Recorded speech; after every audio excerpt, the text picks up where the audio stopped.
Ethan Cole had stopped expecting anything from the world, and for 6 long years the world had kept its promise. Then, on an ordinary Tuesday morning, a stranger walked through the diner door with nowhere left to run. But no one imagined what would come next. The coffee at Ruthie's diner had gone lukewarm by the time Ethan Cole finally lifted the cup to his lips. And he drank it anyway, because a man who complained about lukewarm coffee had never known what it meant to go without. At 36, Ethan looked like a man built for a harder life than the one he was living. Brown hair, always a little too long because haircuts cost money he'd rather spend on Lily. His knuckles were scarred in a way that told stories he never spoke aloud. He wore the same burgundy plaid shirt he always wore to Ruthie's, sleeves pushed to the elbow, over a pair of worn jeans and white sneakers gone soft and gray at the toe from 3 winters of oil changes and gravel lots. He came to Ruthie's every morning at 6:15, before his shift at Dalton's Auto Repair, because it was the 1 hour of the day that belonged to him and no one else. Black coffee, sometimes an egg if the week. He sat at the counter, 3rd stool from the register, and watched the tab out his daughter still. Alvarez's house next door. Lily was 6 years old. She had her mother's eyes, pale, startling green, and Ethan's stubbornness, which meant her toast had to be cut into triangles, never squares, and her socks rarely matched, because Ethan was still learning how to do laundry properly and always would be. She was the reason he woke up. She was the reason he had walked away from something he used to be, something the town had mostly forgotten, something he tried hard to forget himself. Because 6 years ago, before the plaid shirt and the lukewarm coffee, Ethan Cole had been a paramedic. Not just any paramedic, but the one they called in on the worst nights, the pileups on Route 9, the fires, the calls where the odds said no one walks away, and Ethan made the odds wrong more times than anyone could count. They called him Doc, because what he had was better than a degree. Hands that didn't shake, a mind that didn't panic, a heart that refused to let go of anyone the world was ready to write off. Then came the night that took his wife, and something in him no scalpel could fix. He didn't talk about it. Not to Mrs. Alvarez, not to his boss, Dalton. He'd traded sirens for socket wrenches, and if the town whispered about the fall of a legend, he let them whisper. Legends didn't feed daughters breakfast. Steady, quiet men who showed up every day did. He was thinking of Lily's mismatched socks when the bell above Ruthie's door rang, and the whole rhythm of the morning changed. She came in like a woman trying to disappear inside her own skin. Late 20s, blonde hair pulled back in a way that had once been careful and was now coming apart at the edges. 6 months pregnant, the kind of pregnant where every step looked like it cost something. She was still wearing the light blue dress and black heels she must have left in, clothes bought somewhere the sidewalks were always clean. Utterly wrong for a diner at dawn, the heels scuffed white at the toe from more walking than they were ever built for. Her eyes moved across the room the way a person's eyes move when they are counting exits, not faces, and a bruise of exhaustion sat deep purple blue under each one. Ruthie, wiping down the counter, glanced up and did the mental math that small-town diner owners do without meaning to. No purse, no car keys visible, a fine dress that had clearly seen better mornings. "Sit anywhere, hun," Ruthie said, not unkindly, but already turning back to her coffee pot, because a diner at 6:20 in the morning didn't have time for whatever this was. The young woman didn't sit. She stood near the register, hands twisting together, and when she finally spoke, her voice was barely above the hum of the diner's old refrigerator. "I'm sorry, I don't have money right now. I was wondering if anyone was going to throw away their food. Leftovers. Anything." Her voice cracked on the last word, and she pressed her lips together like she was furious at herself for needing to ask. The diner didn't go silent. Not exactly, but it went quieter, the way rooms do when something uncomfortable walks in wearing someone's shame like a coat 2 sizes too small. A trucker 2 stools down didn't look up from his eggs. A woman in the corner booth pulled her purse a little closer, an old, reflexive gesture that had nothing to do with kindness. Ruthie hesitated, caught between the soft spot she'd buried under 30 years of diner owner practicality and the hard math of a business that ran on thin margins. Ethan didn't hesitate. "She's with me," he said, and his voice was calm, low, the same voice he used to use on scared patients in the back of an ambulance, a voice built to lower the temperature of a room, not raise it. He stood, pulled out the stool beside his own. "Sit down, please." The young woman blinked at him, startled, wary in the particular way of someone who has learned that kindness usually has a price tag hidden somewhere in the fine print. "I don't want to be a burden." "You're not," Ethan said simply. "Sit." She sat. Her hands were shaking, he noticed. Not from cold. The diner was warm enough, but from something closer to the bone. Ethan raised 2 fingers toward Ruthie. "Whatever's fastest. Eggs, toast, the soup if it's ready, and orange juice, not coffee." He said it without looking at Ruthie, his eyes still gentle on the woman beside him, the way he used to assess a patient without making them feel assessed.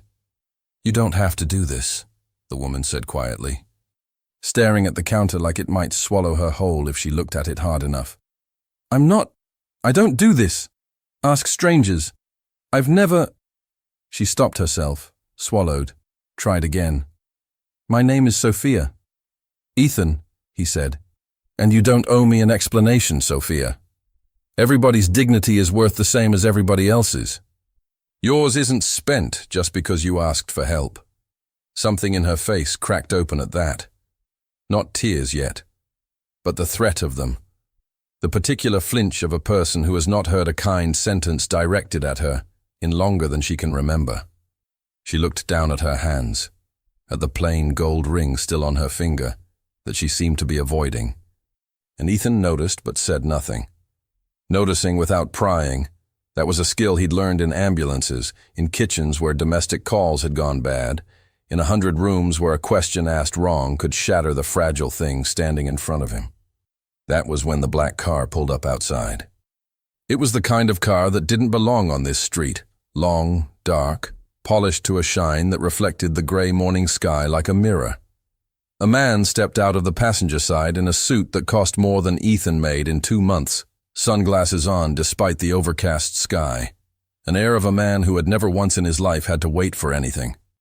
He walked into Ruthie's like he owned the floor beneath his shoes, and the bell above the door barely finished ringing before his eyes found Sophia at the counter.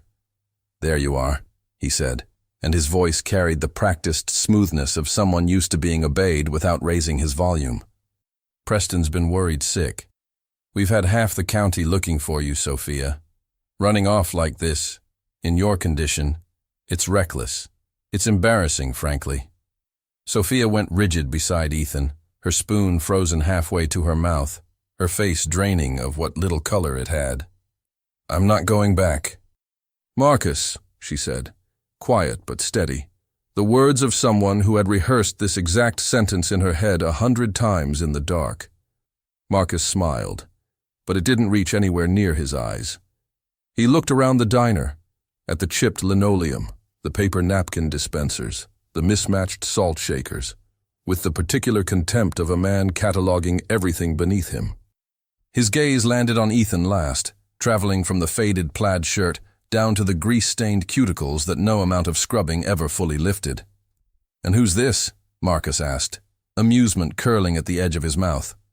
"Sophia, darling, you've traded a 5-bedroom house on the point for a diner and a mechanic? Preston will find this very funny." "That's enough," Ethan said. He didn't raise his voice.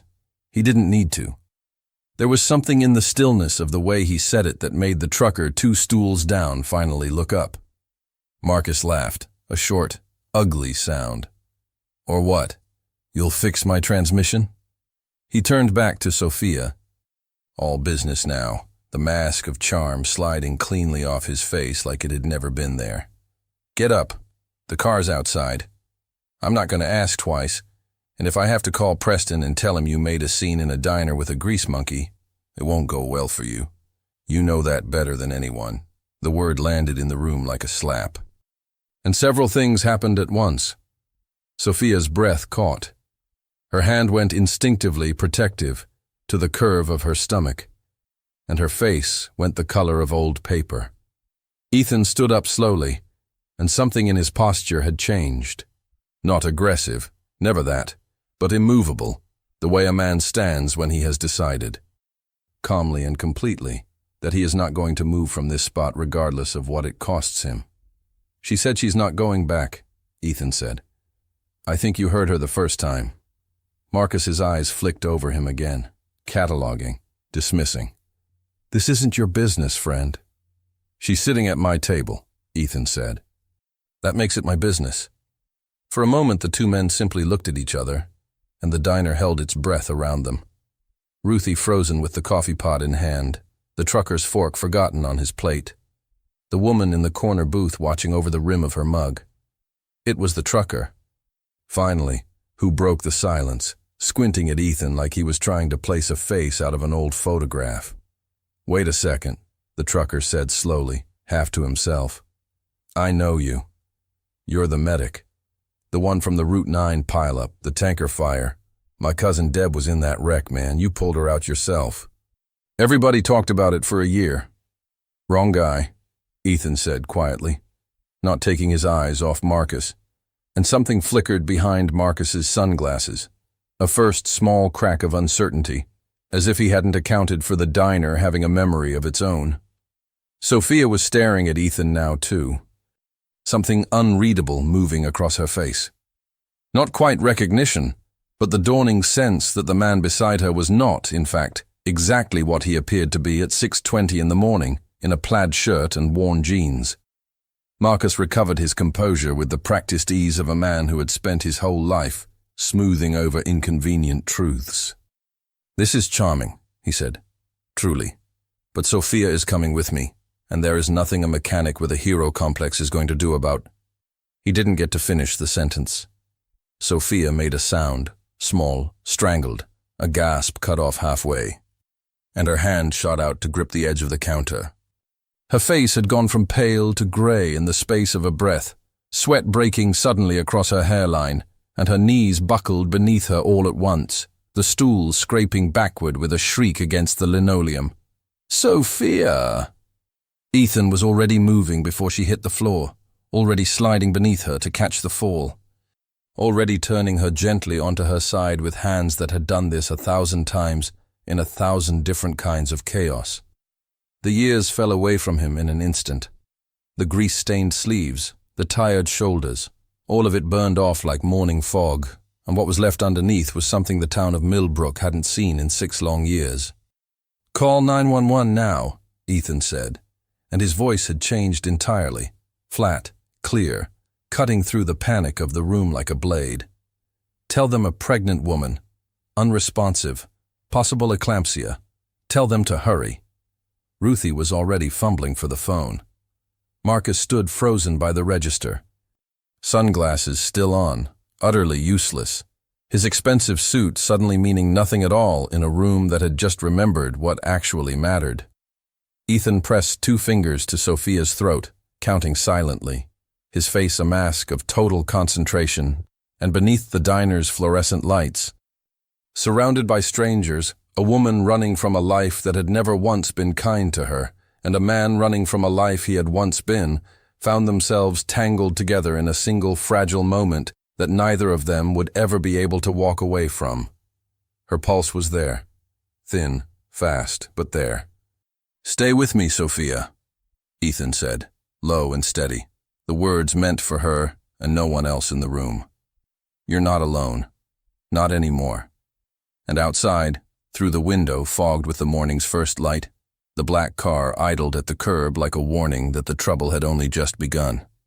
The ambulance took 11 minutes to arrive, and Ethan spent every one of them on his knees on Ruthie's linoleum floor, one hand at Sophia's pulse, the other cupped gently at the side of her face, talking to her in a low, unbroken stream of words that had nothing to do with what he was actually doing, and everything to do with keeping her tethered to consciousness. You're doing fine. Your baby's doing fine. I need you to breathe slow for me, in through the nose. That's it. Just like that. He didn't know if she could hear him. It didn't matter. In his old life, in the ambulance bay of St. Agnes Regional, he had learned that the words mattered less than the voice. Steady, unafraid, a hand at the wheel when everything else was spinning. Marcus had backed away toward the door the moment Ethan started working, his composure cracking for the first time since he'd walked in.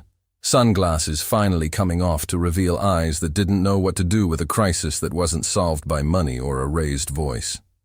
When the paramedics finally burst through the door, 2 of them, young, competent, moving fast, Ethan gave them a report so clean and precise that the lead medic paused mid-motion and looked at him twice.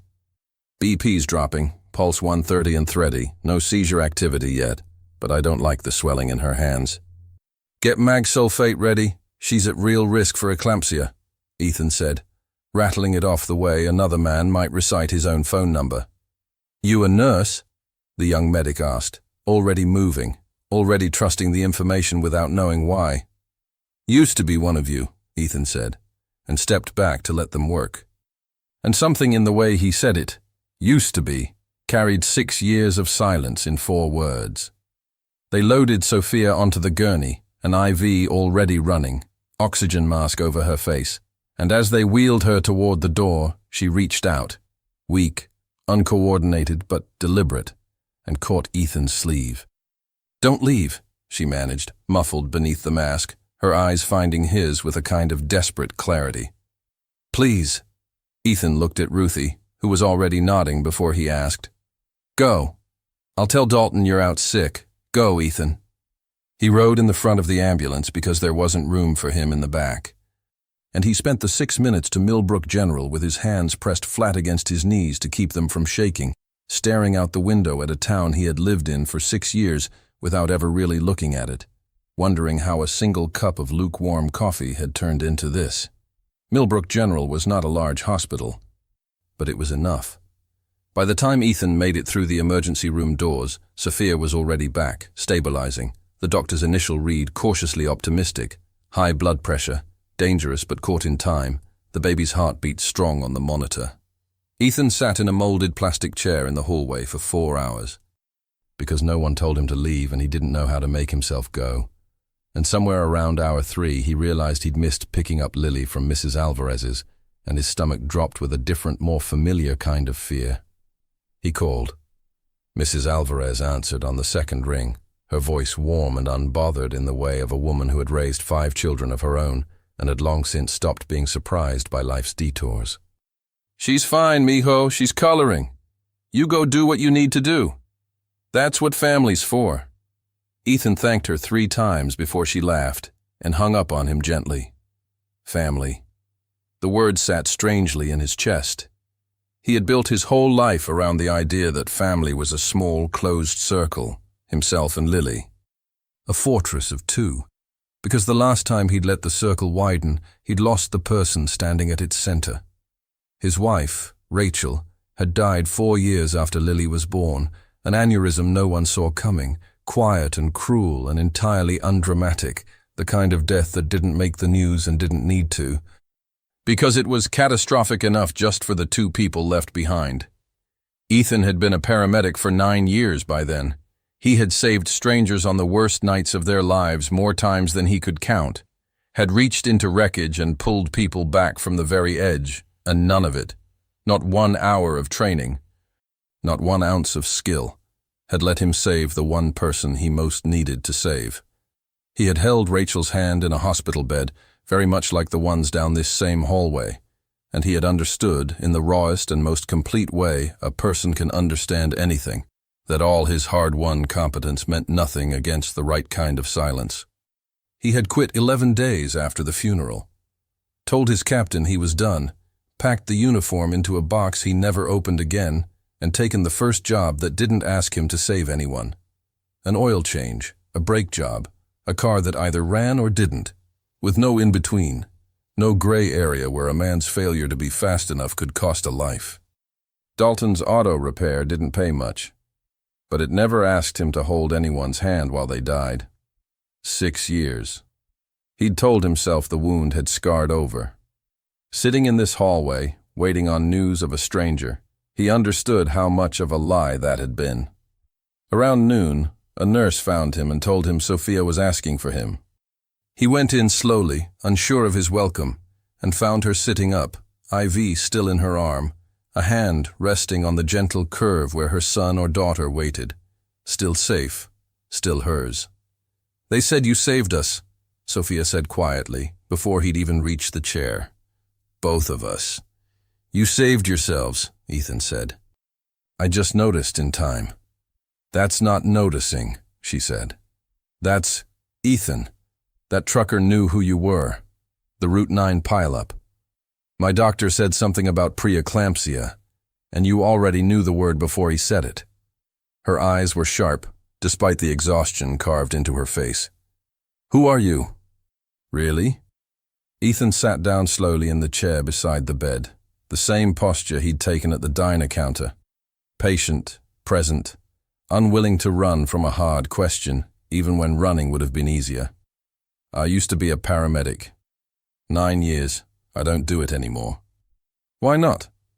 The question hung in the sterile air of the room, and Ethan looked at his hands, the same scarred knuckles that told stories he had trained himself not to tell. My wife died 4 years ago, well, 6 now. Something in her brain, no warning, no fixing it.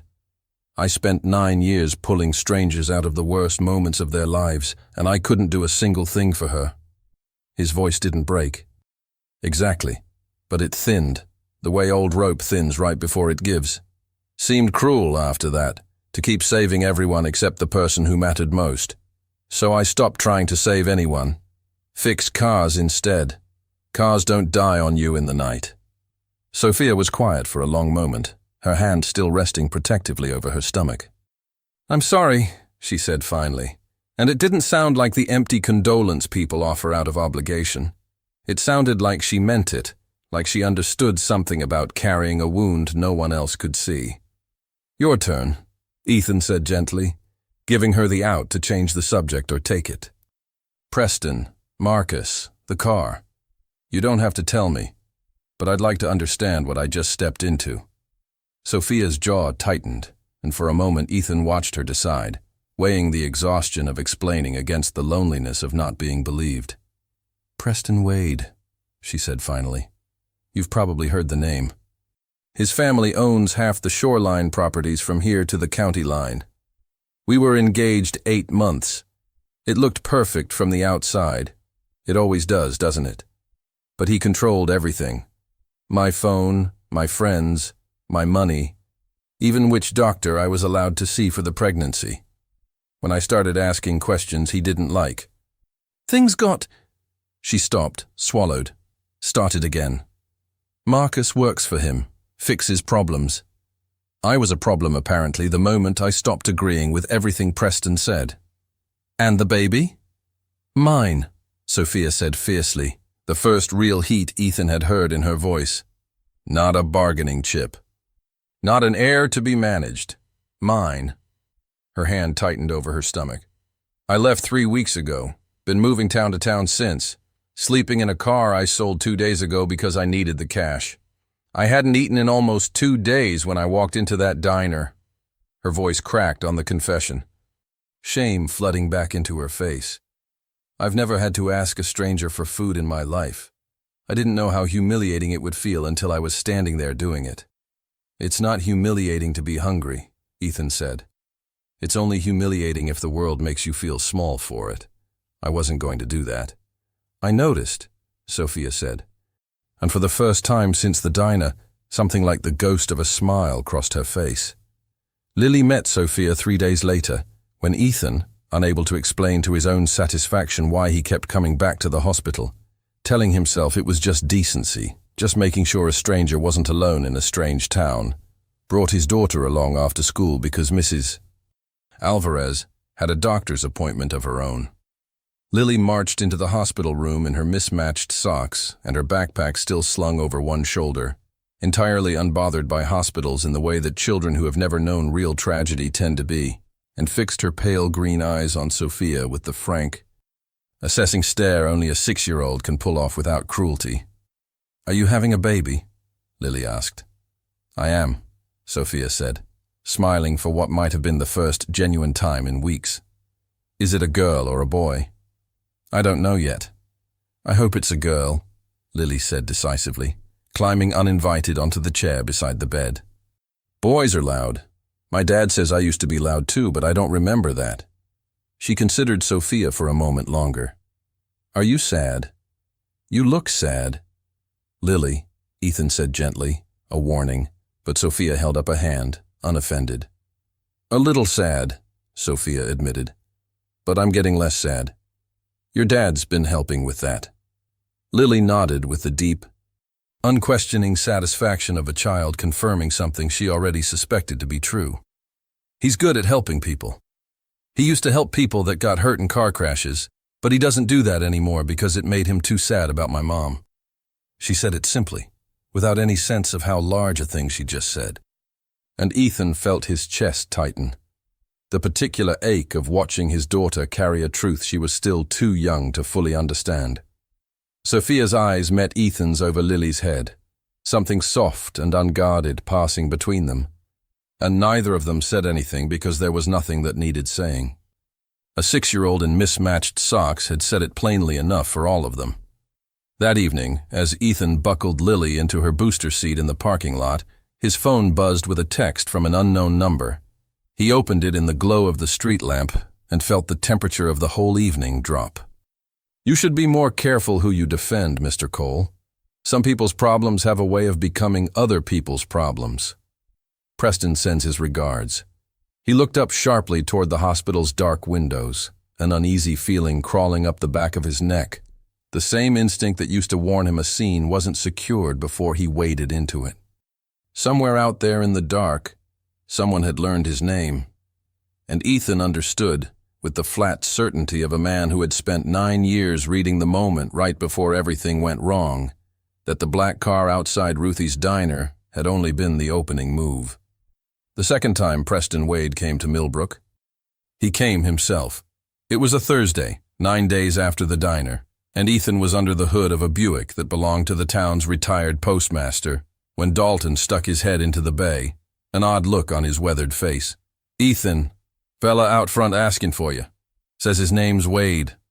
He said the name the way you'd say the name of a storm on the news, with the particular caution of a small-town man who had heard enough about the Wade family to know the weather was about to change.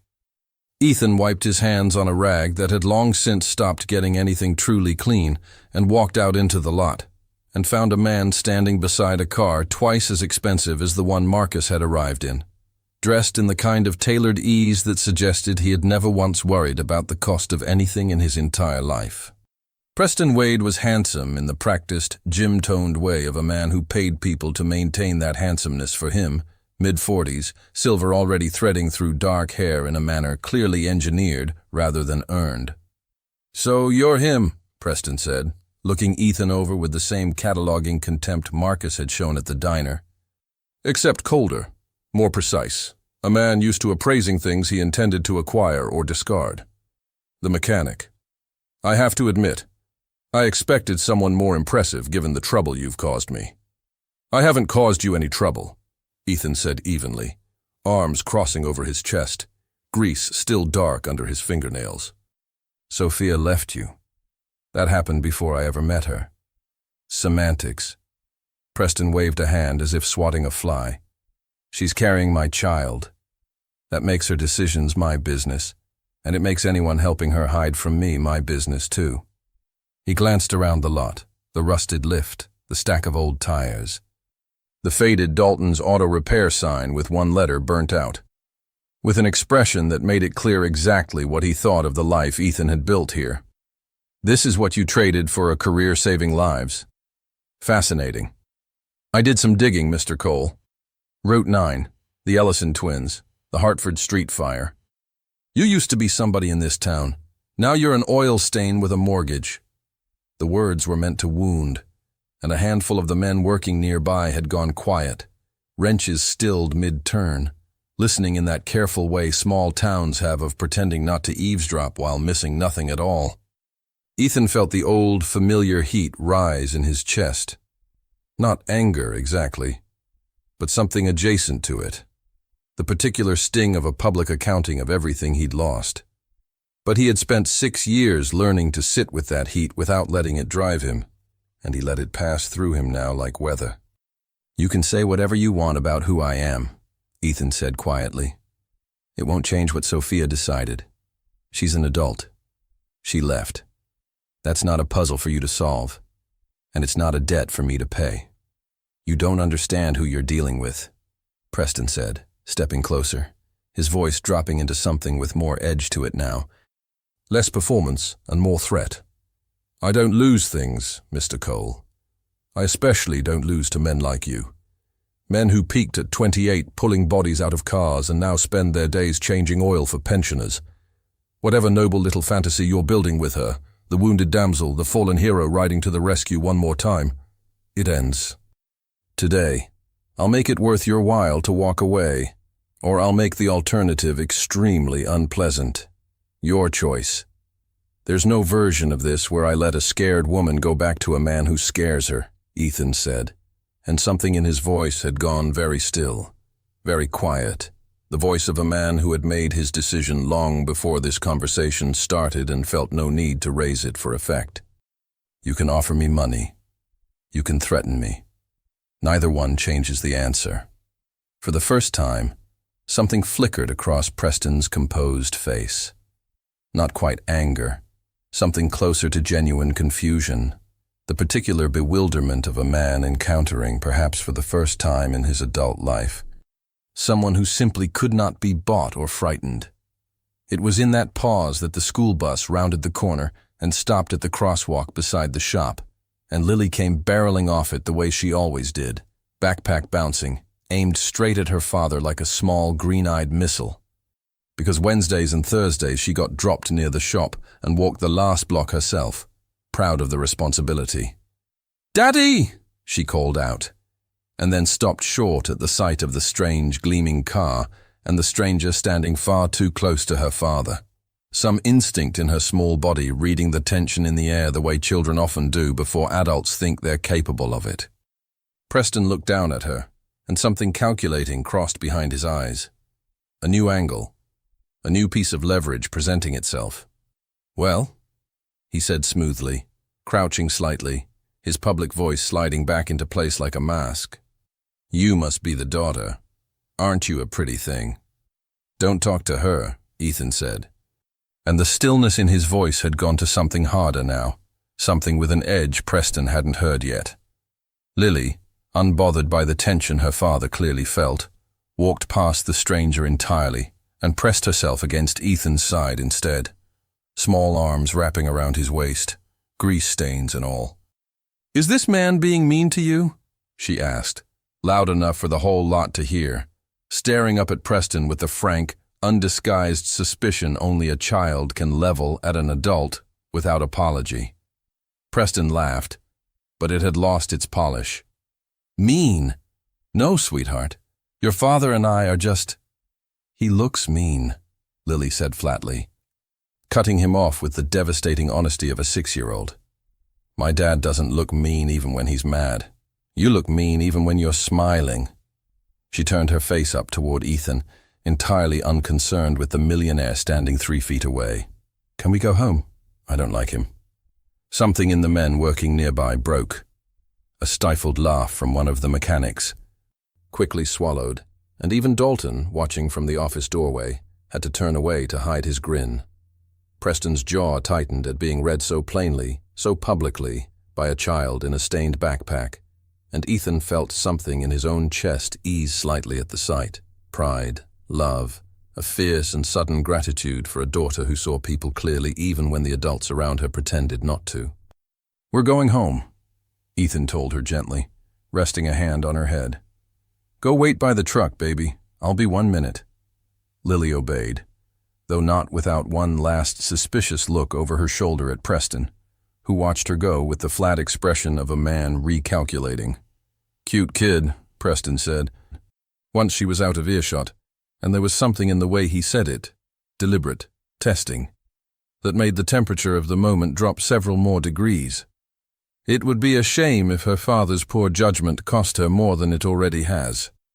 Ethan turned to face him fully now, and whatever remained of the mechanic's easy patience had gone out of his eyes entirely, replaced by something colder, older, a version of Ethan that the town of Millbrook hadn't seen since the night of the Hartford Street fire. when he'd walked into a burning building twice because the first trip hadn't been enough. "Say that again," Ethan said very quietly, "and you'll find out exactly what kind of man peeked at 28 pulling bodies out of cars." The two men stood there a moment longer, something unspoken and dangerous passing between them, until Preston finally straightened his jacket, recovering his composure with visible effort. "This isn't over," he said, retreating toward his car with the last scrap of his dignity intact. "You have no idea the resources at my disposal, Mr. Cole. You should ask around about what happened to the last person who tried to stand between me and something I wanted. He climbed into the car and it pulled away smoothly, expensively, leaving nothing behind but the smell of exhaust and a silence that sat heavy over the auto shop." Dalton walked over slowly, wiping his hands on a rag, watching the car disappear around the corner. "You know who that was, Ethan? That's not just money. That's the kind of money that makes problems disappear. You sure you want to be standing in front of it?" Ethan looked toward his truck, where Lily was already climbing into the passenger seat, humming to herself, entirely unaware of the storm that had just rolled through the parking lot around her. He thought of Sophia in the hospital bed, one hand resting protectively over the child she refused to let anyone use as a bargaining chip. He thought of Rachel, and the 9 years he'd spent believing that saving people was simply what he was built for, before grief convinced him otherwise. "I spent 6 years telling myself I wasn't that man anymore," Ethan said quietly, mostly to himself. "Turns out I was just waiting for a reason to remember." That night, after Lily was asleep and the house had gone quiet, Ethan sat at the kitchen table with an old cardboard box he hadn't opened in 6 years. The tape brittle and yellowed at the edges. Inside, folded neatly the way he'd left it, was a uniform he thought he'd never wear the meaning of again. Tucked beneath it, an old commendation letter, the paper soft with age, and a photograph. Himself, 9 years younger, unbroken, standing beside a fire captain in front of a wrecked and smoking tanker truck on Route 9, the whole town having called him something back then that he'd spent 6 years trying to forget he'd ever been. He read the letter once, twice, and set it down slowly on the table, his hand steady in a way it hadn't been in years. Whatever Preston Wade thought he knew about resources, about money, about the many ways to make a problem disappear, he had no idea what he had just woken up. And somewhere across town, in a hospital bed with a hand resting over the small, steady heartbeat of the child she meant to protect with everything she had left, Sophia Bennett had no idea either, that the quiet mechanic in the faded plaid shirt, with the gentle voice, was about to become the last person on Earth Preston Wade should have underestimated. The pressure didn't come as a single blow. It came the way water comes into a boat with a slow leak, one drop at a time, until the deck was underwater and no one could say exactly when it had started. The first sign was the customers. Dalton's auto repair had never been rich, but it had been steady, the same regulars rotating through every month for oil changes and the odd transmission job only Ethan had the patience to properly diagnose. That Monday, 3 cancellations came in before 9 o'clock. By Wednesday, it was 7. Dalton, standing in his office doorway with a phone pressed to his ear and a frown carved deep into his face, didn't have to explain it to Ethan.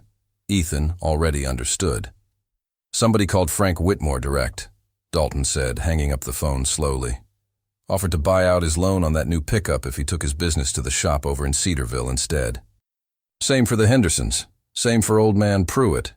And Pruitt's been coming here since before you were born, Ethan." Dalton rubbed a hand over his tired face. "That's not competition. That's somebody with more money than sense trying to starve us out." "I know," Ethan said quietly, because he did know.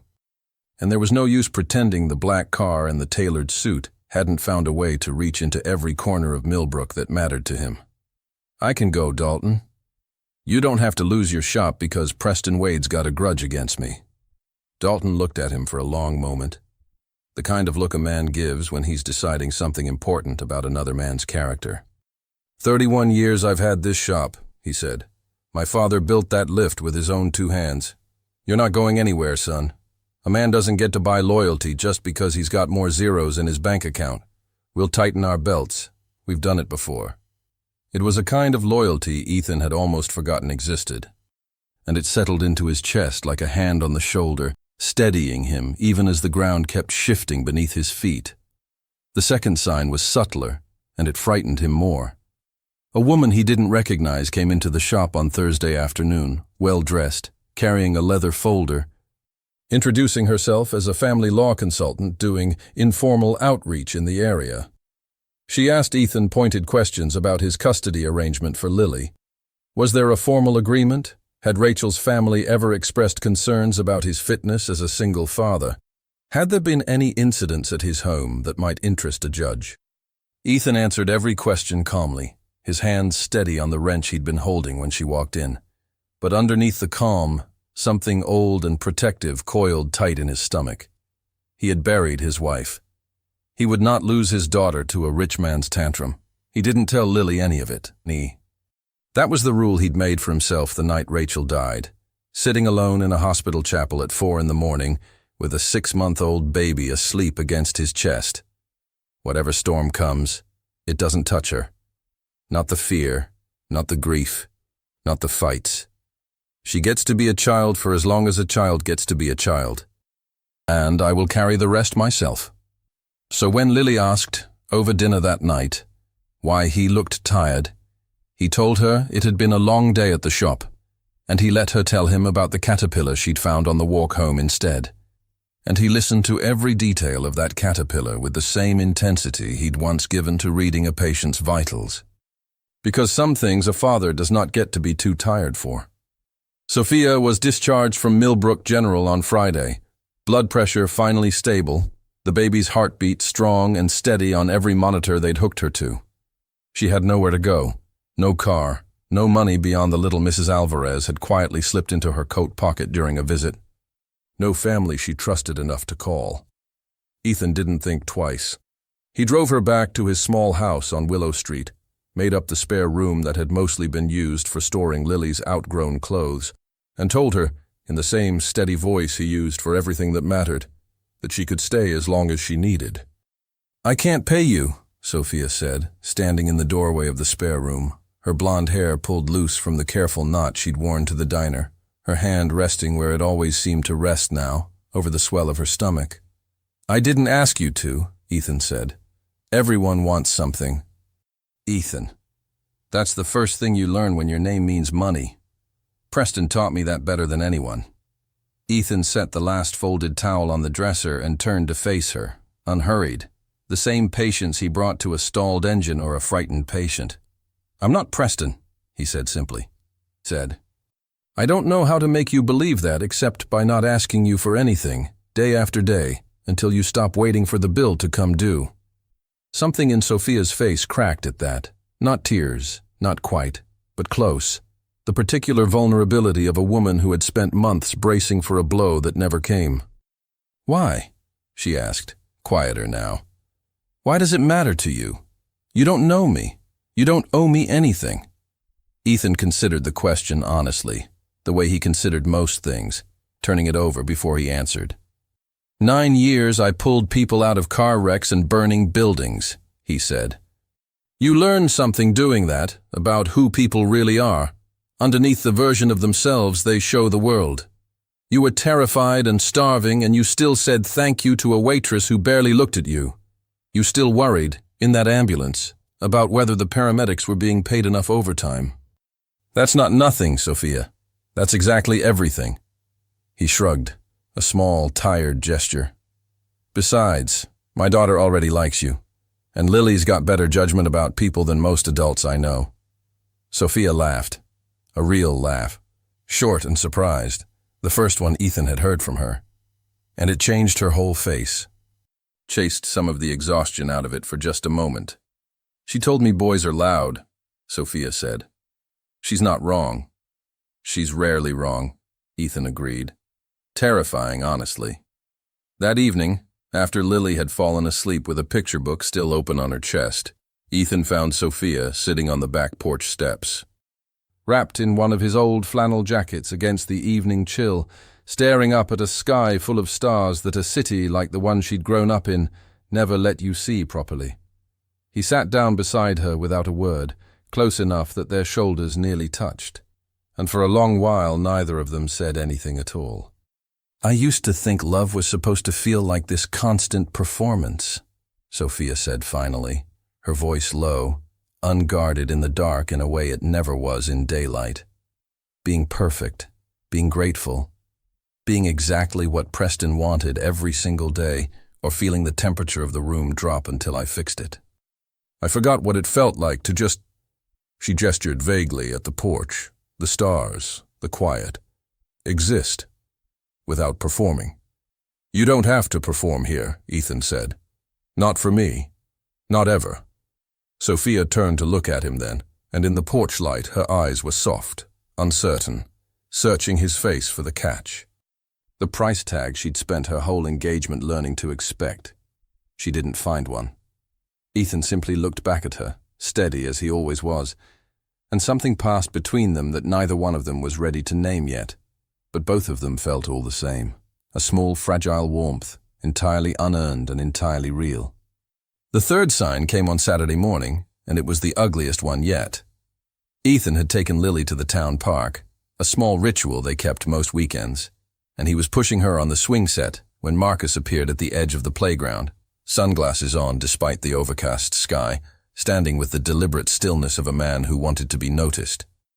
"Mr. Cole," Marcus called out, strolling closer with his hands in his pockets. "Lovely morning for it." Ethan didn't stop pushing the swing. "You shouldn't be here." "It's a public park," Marcus said mildly. "I can be wherever I like, just like you can keep making choices that affect people who aren't you." His eyes flicked toward Lily. Swinging obliviously, her laughter bright in the cool morning air, and something in Ethan's chest went very cold and very still. "Say what you came to say," Ethan said, "and then leave." Marcus smiled, the expression not reaching his eyes. "Preston wanted me to remind you that this doesn't have to get uglier than it already is. He's a reasonable man. He's willing to make this simple. Sophia comes home. The money troubles at the shop disappear overnight. That pesky family law inquiry evaporates like it never happened. And you get to go back to your quiet little life with your quiet little daughter." He paused, letting the words settle. "Or you keep standing where you're not wanted.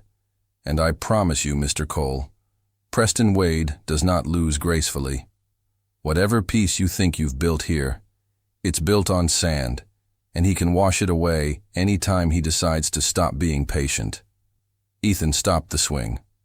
Lily looked back at him, confused by the sudden pause, and he gave her a small, reassuring smile before turning fully to face Marcus, his voice dropping into the register that had once calmed the worst chaos he'd ever walked into. "You can tell Preston Wade," Ethan said, "that I spent 9 years learning exactly how much a man can bear before he breaks. And exactly how much more he can bear after that, when something worth protecting is on the other side of it. He can send lawyers. He can starve out my boss's business. He can stand in a park and threaten a man in front of his own daughter, which tells me everything about the kind of coward he actually is underneath the tailored suits." Ethan took one step closer, his voice never rising, never losing its terrible calm. "But he will not touch my daughter. He will not touch Sophia. And he will not touch this town. Whatever's coming, Marcus, I'm not the one who should be afraid of it." Marcus's smile faltered, just slightly, the first genuine crack Ethan had seen in him. "You're making a mistake." "Maybe," Ethan said, "but it's mine to make. Now get away from my daughter's swing set." Marcus left without another word, and Ethan stood there a long moment, watching the black shape of him grow smaller down the path, before he turned back to Lily and pushed the swing again. His hands steady even though his heart was hammering, because some things a father simply does not allow his fear to touch. That night, long after Lily and Sophia were both asleep, Ethan sat again at the kitchen table with the old cardboard box open in front of him. He lifted out the photograph, himself 9 years younger. the fire captain's arm slung over his shoulder, the wrecked tanker truck smoking behind them on Route 9, and beside it, a second photograph he hadn't looked at in even longer. A newspaper clipping, yellowed at the folds, a headline he had spent 6 years trying not to read. Local paramedic refuses reward after Hartford Street rescue. I didn't do it for money. He ran his thumb over the paper, over the young, unbroken version of his own face staring back at him from another lifetime. And for the first time in 6 years, he let himself remember all of it. Not just the grief that had followed, but the reason, the actual reason, why the whole town had once called him something more than just a mechanic. Because the fire on Hartford Street hadn't been an ordinary fire, and the family he'd pulled out of it that night had a name that, if Preston Wade ever learned it, would change absolutely everything. It was Sophia who found the clipping. She hadn't meant to pry. She'd only been looking for a spare blanket in the hall closet on a cold Tuesday evening. Lily already asleep, Ethan working a late shift Dalton had begged him to cover, and the cardboard box had simply been sitting on the top shelf, half open, edges soft with handling. She told herself afterward that she'd only meant to close the lid. But her eyes had caught the headline before her hands had caught the box, and once she'd read the first line, there was no putting it back unread. Local paramedic refuses reward after Hartford Street rescue. She sat down on the hallway floor with the clipping in her lap and read the whole article twice, her heart climbing steadily into her throat with every paragraph. It described a 4-alarm fire 9 years ago at a converted brownstone on Hartford Street, a fire that had trapped a family of 4 on the top floor after the main staircase collapsed, with no ladder truck able to reach the height in time. It described a young paramedic, off-duty, driving past on his way home, who had climbed the building's fire escape by hand in the dark and the smoke, gone through a third-floor window, and carried 2 children and their grandmother down through a fire that had already claimed the stairwell, before going back in a second time, against direct orders from the fire captain on scene, for the children's mother, who had been unconscious from smoke inhalation on the floor of a back bedroom. The article named the paramedic as Ethan Cole, and it named the family he had saved as the Whitfields, the grandmother, Evelyn Whitfield, and her daughter-in-law and 2 grandchildren. Sophia's breath caught somewhere in her chest, because she knew that name. She had heard it 100 times, in 100 smug, self-satisfied stories Preston liked to tell at dinner parties about his mother's remarkable survival of a house fire when he was a young boy. About how Wade Money had rebuilt what the fire destroyed. About how his mother, Evelyn, had always told him that some stranger had saved her life once and vanished before she could even learn his name, because he'd refused to give it to the papers, refused any reward, refused to be found. Preston Wade's mother. Ethan Cole had saved Preston Wade's mother's life. Sophia sat frozen on the hallway floor for a long time after that, the clipping trembling slightly in her hands, turning the impossible coincidence of it over and over in her mind. Except the longer she sat with it, the less it felt like coincidence, and the more it felt like the kind of cruel, perfect irony the universe occasionally allowed itself. The man Preston Wade had spent weeks trying to buy off. Threaten and starve out of his own life was the very man Preston's own mother had spent 9 years wishing she could thank. When Ethan came home just after midnight, tired, grease still under his nails, he found Sophia sitting at the kitchen table with the box open in front of her and the clipping laid flat between them like evidence at a trial. "You saved his mother," Sophia said quietly, before he'd even taken off his jacket. It wasn't an accusation. It was closer to awe. Ethan went very still in the doorway. For a moment, something old and tired moved behind his eyes. Not shame, not quite, but the particular weariness of a man who had spent a long time keeping a door locked, and had just watched someone walk straight through the wall beside it instead. He set down his keys slowly, pulled out the chair across from her, and sat. "Evelyn Whitfield," he said. That was her name back then, before she remarried into the Wade family a couple years after the fire. I didn't know that until years later. Some article in the county paper mentioned it in passing. And by then I'd already stopped reading anything with my name attached to it. He rubbed a hand over his face.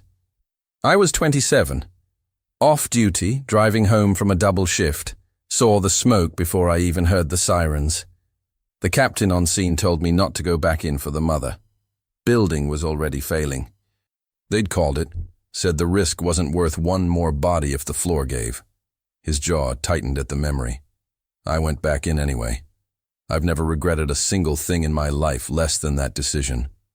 Why didn't you take the reward? The recognition? Preston talks about that fire like it's a family legend. Some hero nobody could ever properly thank. You could have. Could have what? Ethan asked. Not unkindly, but with a weight behind the question. Been famous for a week? Taken a check that would have felt like I'd sold what it actually meant? Sophia, I didn't carry a dying woman down a fire escape so a newspaper could print my name next to hers. I did it because there was a woman in a burning building, and I had 2 working legs, and the training to help her. The money would have made it about me. It was never supposed to be about me. Sophia looked at him for a long moment, something in her chest aching with a feeling she didn't entirely have a name for. Respect, certainly, but something more tender than that too. Something that had been building quietly for weeks now every time she watched him kneel down to Lily's height, or speak low, and even to a frightened stranger, or refuse again and again to take the easy version of anything. He doesn't know, she said finally. Preston doesn't know it's you. Evelyn's never seen a photograph. You made sure of that. She just knows there was a man, and she spent years wishing she could find him. I know, Ethan said quietly, and I intend to keep it that way for as long as I can, because the second Preston Wade finds out that the man he's been trying to bury is the same man his own mother prays for at Christmas dinner, this whole fight changes shape. I don't know yet if that helps us or makes everything worse. Men like Preston don't like feeling indebted. Sometimes that turns into gratitude. Sometimes it turns into something uglier. A man who can't stand owing his enemy anything will burn the whole house down first. Sophia reached across the table then, tentative, and closed her hand over his. The same scarred knuckles that had once carried a stranger's grandmother down 3 flights of collapsing fire escape. The same hands that had caught her the moment she collapsed on Ruthie's floor. I've spent my whole engagement surrounded by people who wanted something from me, she said softly. My looks. My family's old money before it ran out. The appearance of a perfect life for Preston's business partners to admire. I don't think I understood until I met you that a person could just help without needing anything back. I didn't think men like that were real anymore. We're rarer than we should be, Ethan admitted, but we're not extinct. Sophia laughed softly at that, and the sound settled something in the room. Some of the tension of the last hour easing into a gentler kind of quiet. Her hand stayed over his a moment longer than either of them acknowledged out loud. It was Lily, the next morning, who unknowingly forced the revelation into the open. Mrs. Alvarez had come over to help watch her, while Sophia rested and Ethan worked a Sunday shift. And Lily, always full of things to say, had mentioned over breakfast, with the casual confidence of a 6-year-old repeating adult gossip she'd only half understood, that Daddy saved a lady's grandma from a fire a long, long time ago, and there's a newspaper about it, and Sophia said it's a secret, but I don't really understand why. Mrs. Alvarez, careful woman that she was, hadn't repeated it to anyone. But the postmaster's wife had been in the next booth at Ruthie's that same afternoon when Marcus, of all people, had stopped in for coffee and struck up idle conversation with Ruthie about the mechanic's colorful history, fishing for information the way men like him always fished, carelessly, arrogantly, certain that money made every door open eventually. And somewhere in that idle, careless conversation, a name slipped free that could not be called back. Hartford Street, Whitfield, a rescue 9 years old that a small town had never entirely forgotten, no matter how quietly Ethan Cole had tried to bury it. By Monday evening, the pieces had found their way, as small-town truths always eventually do, into precisely the one set of ears Ethan had spent 9 years hoping would never hear them. Preston Wade's phone rang at his mother's estate on the county line, and when he answered it, his voice carried none of its usual polish, only a low, stunned quiet that his assistant had never once heard from him in 5 years of employment. "Say that again," Preston said slowly, standing at his study window, looking out over a manicured lawn his mother had once told him she'd trade every acre of for one more hour with the stranger who'd saved her life. "Say the name again." And across town, in a small house on Willow Street, Ethan Cole had no idea that the next morning would bring a knock on his door, unlike any he had ever answered. Because Evelyn Whitfield Wade did not intend to wait one more day to finally, after 9 long years, say thank you. Evelyn Wade arrived on Willow Street at 8 in the morning, driven not by Marcus, not by any of Preston's usual staff, but by herself, alone, in a modest sedan that looked entirely out of place beside the glittering cars her son usually favored. She was a small woman, silver-haired, elegant in the understated way of someone who had once had everything and had learned, through fire, exactly how little of it actually mattered. She stood on Ethan's porch for a long moment before she knocked, her hand trembling slightly against the doorframe. And when Ethan opened the door in his burgundy plaid shirt and bare feet, coffee still in hand, the two of them simply looked at each other for a long, wordless moment. "It's you," Evelyn said softly, and her eyes filled instantly. It was you the whole time. Ethan didn't pretend not to understand. There was no version of this morning where pretending would have been kind. "Mrs. Wade," he said quietly, "I think you'd better come in."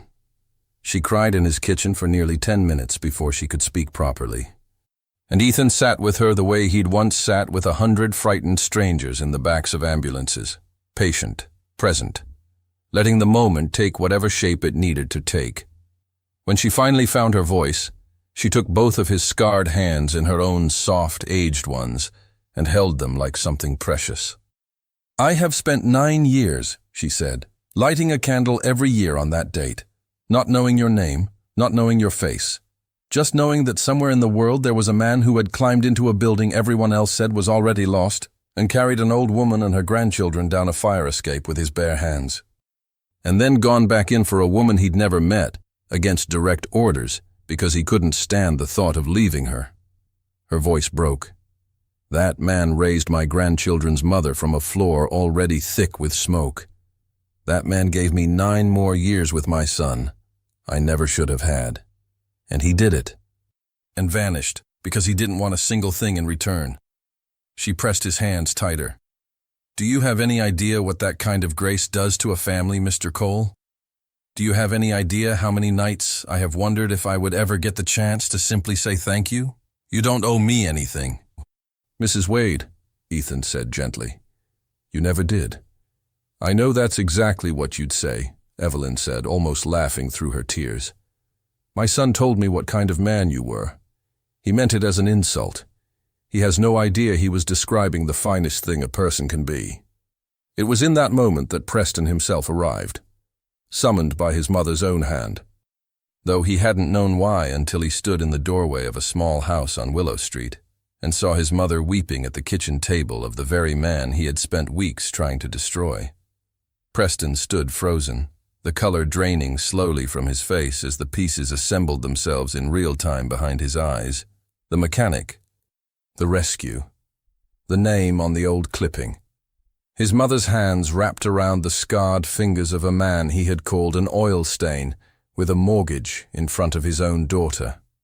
"Mother," Preston said carefully, "what is this?"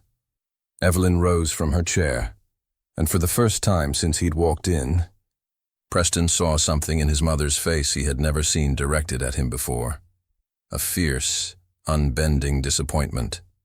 "This," she said, "is the man who saved my life and yours, and your sister's, and your grandmother's, 9 years ago in a fire that should have taken all of us.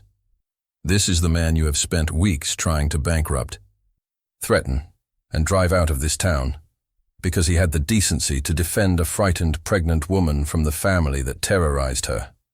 Her voice hardened. "I raised you better than this, Preston. Or I thought I had. I didn't know, Preston said, and for the first time in the entire story, his composure had entirely abandoned him, leaving behind something raw and young and ashamed. Mother, I swear, I had no idea. Would it have mattered?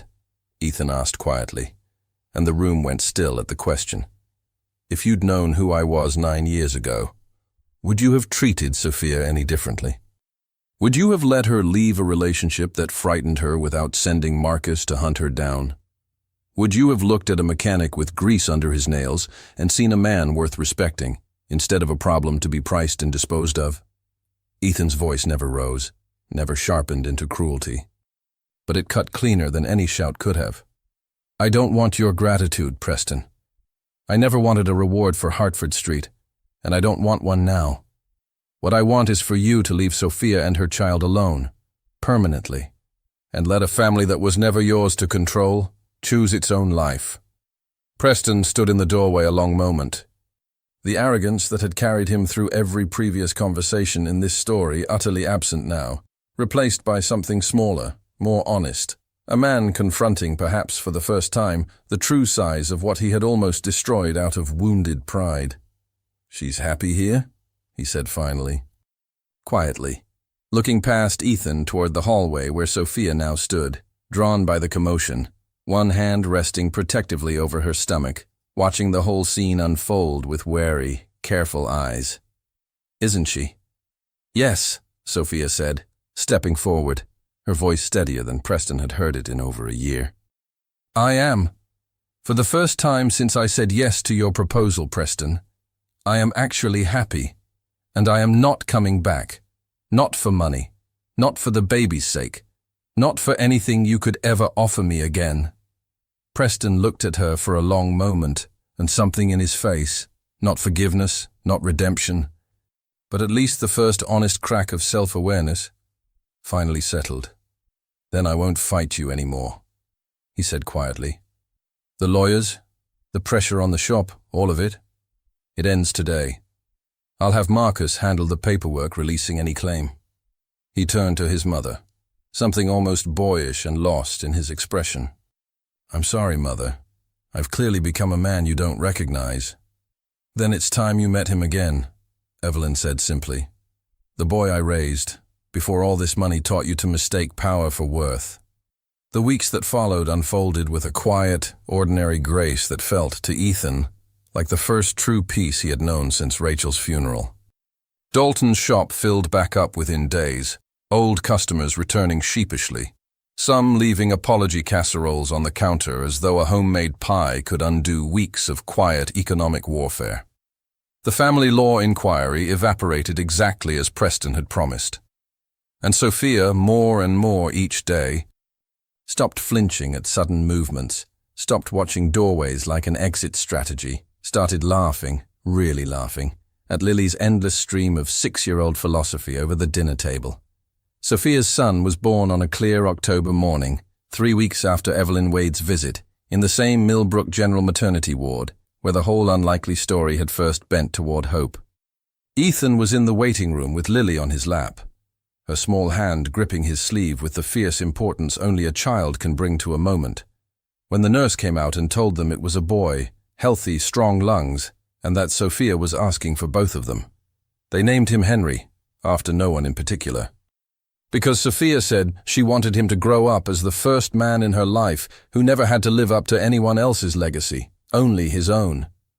It was 6 months later, on a warm spring evening, on the same back porch where they'd first sat beneath the stars, that Ethan finally said the thing he'd been carrying quietly since a woman in a torn blue dress had asked a stranger for his leftovers. I love you, he said simply.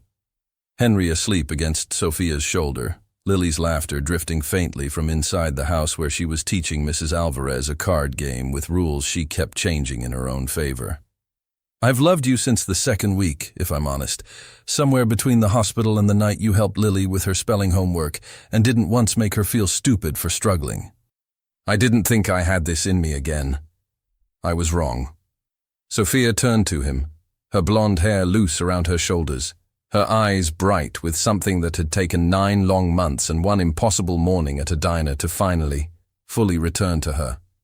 "I love you too," she said. "I spent my whole life thinking love was something you earned by being perfect enough, small enough, agreeable enough.